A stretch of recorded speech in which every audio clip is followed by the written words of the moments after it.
Hi mga Zoobs! Magandang araw sa inyo. So for today's vlog, since kami po ay palagi lang nasa bahay lately, naisipan ko po na gumawa ng something different for the vlog. So today, nakuha na po namin yung passport ni King, hindi ba? Kaya naisip namin ni Andy na kami po ay magta-travel as a family para na rin makapagbakasyon ulit yung mga anak namin. And sa vlog na ito, ipapakita ko sa inyo yung gagayahin kong Packing 101 na napanood ko din sa mga vlogs ng iba sa YouTube. So, bumili ako ng mga pouch na magagamit ko. So, tingnan natin kung ano yung magiging resulta nung packing namin. So, susubukan ko muna sa mga underwear, sa mga socks. I-organize ko siya kumbaga. Tapos, bumili din ako ng lalagyan ng mga soap, ng shampoo, ganyan. Tapos, yung mga pouch na clear lang para kapag hahanapin mo yung mga bagay na dun mo ilalagay, kitang-kita mo agad siya sa sa maleta. So, ayan guys. Mag-ready na kayo kasi may matututunan tayo today.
Ayan, natapos ko na yung mga underwear na organize ko. Tapos, hindi kasya. So, kailangan ko pa ng isa pang pouch para magkasya siya. Kasi, sa dami pala, kulang. Pero, before that, gagawin ko na lang muna yung mga shampoo at sabon ng mga bata. Kasi, syempre, pag nagta-travel kami, yung ibang mga shampoo sa hotel o kaya resort, hindi siya talaga parang pwede kay Mimi o kaya kay Aliyah. Kaya nagdadala talaga ako ng yung ginagamit nila. Tapos isasalin ko na lang doon mismo sa lalagyan na binili ko. Kaya tignan nyo.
ba? Ang galing nung ginawa ko dun sa mga toothbrush at toothpaste. Napanood ko lang din yun.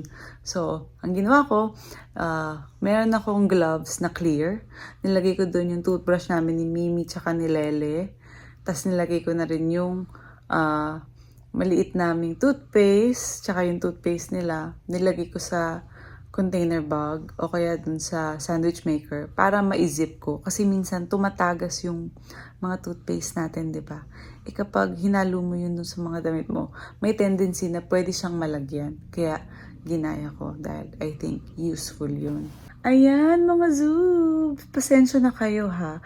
At least kahit yung araw namin ay nandito lang sa bahay, talagang itinry ko pa rin na mag-vlog at productive yung araw namin. Kasi syempre, naiintindihan ko naman na minsan talaga, syempre, puro linis, laba, chores sa bahay, yun lang yung mga ginagawa namin. Kaya naman nag-try ako ng something different na pwede ko pa rin maipakita sa inyo. Na at least, hindi naman unique, pero at least iba. Kaya sana meron din kayong natutunan kapag kayo ay magta-travel, pwede nyo rin yung gayahin. Meron pang akong napanood na hindi ko maipakita kasi medyo hardcore yung napanood ko. Meron ding, kunyari, especially sa mga girls, nagdadala sila ng pouch, sineseparate nila yung makeup nila, tapos yung mga brush, nakaseparate din. Tapos yung mga nilalagay nila sa face. Ganun. Pwede din yun. Pero kasi konti lang yung pouch na nabili ko. Tapos, yung mga shoes nyo din, pwede nyo rin i-separate sa ating mga dust bag. Hinihiwalay yan talaga dahil hindi mo siya pwedeng pagsamasamahin sa mga damit mo. Dahil syempre, pag dumikit yun, madudumihan naman yung mga damit mo. And then, always magdala ng plastic just in case mag-swimming kayo or pupunta kayo sa lugar na walang lalagyan ng laundry bag. Para naman kapag pauwi na kayo or yung mga maduduming yung damit, doon nyo lang ilalagay. So yun na nga, yung maduduming damit, doon nyo lang ilalagay sa plastic. At least, nakaseparate. Tapos, yung maleta kasi namin, di ba, dalawa yung sides na yun. Pag pauwi namin, pagpapunta, syempre puno siya ng malilinis na damit.